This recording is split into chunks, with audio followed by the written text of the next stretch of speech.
Hello everyone. ये video MS Excel में pivot table के ऊपर आधारित है। इसमें पाइवट टेबल के बारे में बताया जा रहा है, ठीक है, कि एमएस एक्सेल में पाइवट टेबल कैसे बनाते हैं और उसका कैसा यूज़ है, कितना कैसे आप उसको यूज़ कर सकते हैं, ठीक है। पाइवट टेबल सबसे पहले आपको मिलेगा इंसर्ट टैब में जाएंगे आप। सबसे पहला ऑप्शन ही है इसका पाइवट टेबल का, ठीक है। यहाँ पर एक हमने टेबल बनाई है जिसमें मान लीजिए किसी भी कंपनी के कुछ प्रोडक्ट्स हैं, कस्टमर्स हैं, जो कि इस डेट को इस कस्टमर ने ये प्रोडक्ट इतनी क्वांटिटी में इतने रुपए में लिए हैं, ठीक है। कहीं भी आप कहीं भी जॉब करेंगे, काम करने जाएंगे या कंपनी में काम करेंगे आप, तो वहाँ ये सारी चीज़ों की आपको ज़रूरत पड़ेगी, ठीक है। अब ये बहुत सारा डेटा है, मान लो हज़ारों की तादाद में है, तो आप उसको कैसे फाइंड करेंगे, कैसे ढूंढेंगे, कैसे फिल्टर करेंगे, ठीक है। जैसे आपको मान लीजिए टॉप कस्टमर नेम जानना है कि जो जो कस्टमर बहुत ज़्यादा परचेस करते हैं उनके चाहिए, उनके नाम चाहिए, ठीक है। टॉप प्रोडक्ट्स नेम चाहिए या डेट वाइज डाटा चाहिए आपको, ठीक है। इसलिए ये पाइवट टेबल का यूज़ किया जाता है, ठीक है। ये एक टेबल बनाई है हमने जिसमें सेल हमने अभी नहीं डाला है, जो कि सेल अपन इनटू करके डाल सकते हैं, इज इक्वल टू, ठीक है, क्वांटिटी इनटू जितने का प्राइस है वो। तो ये आपकी सेल आ गई, ठीक है। ये रो आपको एक बता रही है कि 1 जनवरी 2019 को कस्टमर ए ने टीवी परचेज़ किया है, प्रोडक्ट 4 क्वांटिटी की, और पर 15,000 रुपये पर टीवी की प्राइस है। इस हिसाब से 60,000 रुपये आपकी सेल हो रही है, ठीक है। इसी तरह से पूरी टेबल है। यहाँ पर हमने कस्टमर ने में ABCD डाल दिया है, कुछ भी हो सकता है इसकी जगह, ठीक है। लेकिन यहाँ पर हमने ए से लेके एस तक डाला है, मतलब करीब 8 है, ये काउंट यहाँ पर बताता है, ठीक है, 8 है। और इसी को फिर मैं बाद में मैंने रिपीट कर दिया है। सेम इसी तरह ये भी है, ठीक है, इसको भी फिर मैंने बाद में रिपीट कर दिया है, ठीक है, सिर्फ समझाने के लिए क्या है। चलिए बताते हैं पाइवट टेबल कैसे बनती है, ठीक है। सबसे पहले अपन इंसर्ट में गए एंड पाइवट टेबल में यहाँ पर आके टेबल, पाइवट टेबल, चार्ट नहीं, टेबल पे क्लिक करेंगे आप, ठीक है। ये क्राइटेरिया आपका सेट हो गया है कि कहाँ से कहाँ तक है। जस्ट आपको कुछ मत करना है, सिर्फ ओके करना है, ठीक है। ये देखिए इस तरह की विंडो आएगी, आप में शीट आएगी। आपकी जो टेबल है वो यहाँ तैयार है। पाइवट टेबल जैसे ही आपने इंसर्ट की तो ये देखिए ये एक शीट यहाँ पर, ये यहाँ पर एक शीट अलग से आ गई जिसमें ये पाइवट टेबल आपकी बनेगी, ठीक है। अब आपको किस हिसाब से चाहिए पाइवट टेबल, ठीक है। ये देखिए ये पाइवट टेबल का डिज़ाइन एरिया कहलाता है ये, ठीक है। जैसे भी आपको चाहिए, मान लो आपको कस्टमर वाइज चाहिए, तो कस्टमर का जो जैसे क्लिक करेंगे आप तो ये रो लेवल पे आ जाएगा, ठीक है। जैसे आप यहाँ पर क्लिक करेंगे तो ये यहाँ पर आ जाएगा। इसने खुद ही काउंट कर लिया है कि ये केवल इतने लोग ही हैं जो पूरी मान लो आप हज़ारों की है ना, और इतने लोग ही यहाँ पर सेल या परचेस किए हुए हैं, ठीक है जी।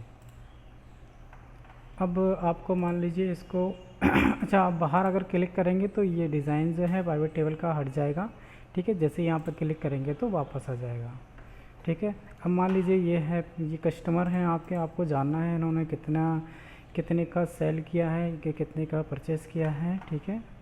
तो जस्ट यहाँ पर आप इसको मान लीजिए अपन क्वांटिटी के हिसाब से देखें तो इसको आप वैल्यू में लेकर आएंगे। जस्ट आपको ड्रैग करके यहाँ रखना है तो यहाँ क्वांटिटी बता देगी आपको, ठीक है। ए ने कितनी क्वांटिटी क्या ली है, ठीक है। अब इसी तरह मान लीजिए आपको क्वांटिटी से नहीं देखना है, आपको प्राइस से देखना है, तो आप बस इसको उठा के आप वैल्यू में ला देंगे, तो ठीक है। तो ए ने जितना वैल्यू का जितने प्राइस का लिया है तो वहाँ पर टोटल आ जाएगा आपका, ठीक है। यहाँ पर ये हो रहा था कि आपको कैसे आप टोटल करोगे, है ना, बहुत ज़्यादा वजन पड़ जाएगा। यहाँ पर तुरंत मतलब बहुत ही जल्दी आ जाता है, ठीक है।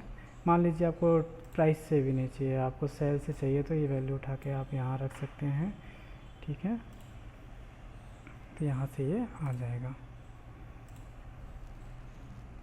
जस्ट आप क्लिक भी कर देंगे तो हो जाएगा, ठीक है। ये देखिए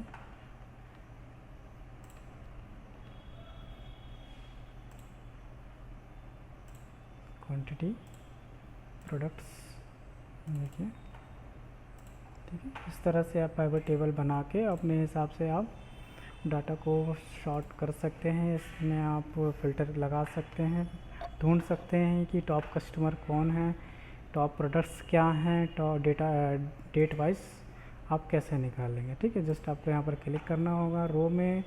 यहाँ रो लेवल में लाने के लिए वो वही नाम के जो होते हैं ना, वो सारे ये रो लेवल पे ही आते हैं। ठीक है, उसके बाद आपको किसी की वैल्यू चाहिए होती है तो यहाँ पर आपको वैल्यू में लाना पड़ता है, जो कि ये साइड में आपके आ जाती है।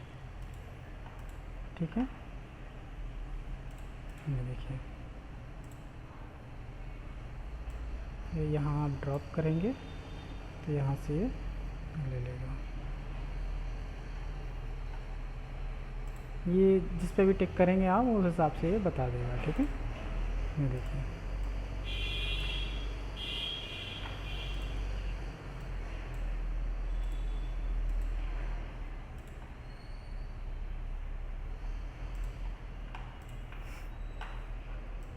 ठीक है। अब यहाँ से जैसे ये हो गया आपका कस्टमर ए, है ना, उन्होंने इतने प्राइस का सेल किया है, परचेज़ किया है।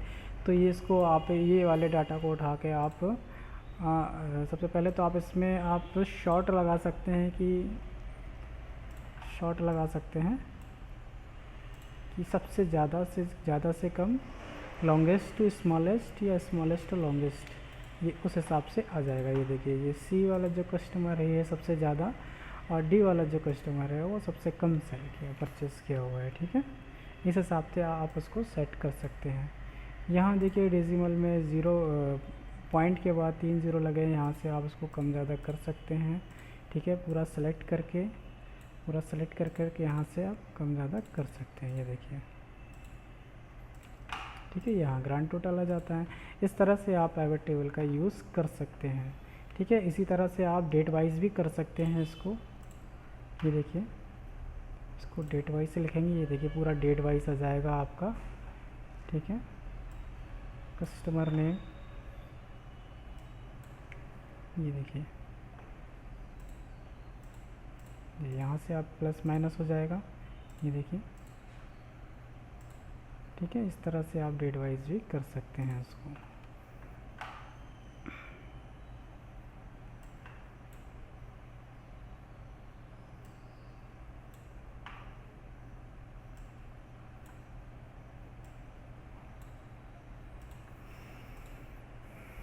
ये इस तरह से आप टेबल बनाकर उसका पाइवट टेबल बना सकते हैं, जिससे आपको बहुत ही आसानी हो जाती है। बहुत लंबी शीट जब होती है तब ज़्यादा प्रॉब्लम होती है कि आपको टॉप कस्टमर नेम निकालना है या जो भी करना है उसमें नहीं आ पाता है। ठीक है, इस तरह से आप पाइवट टेबल का यूज़ कर सकते हैं।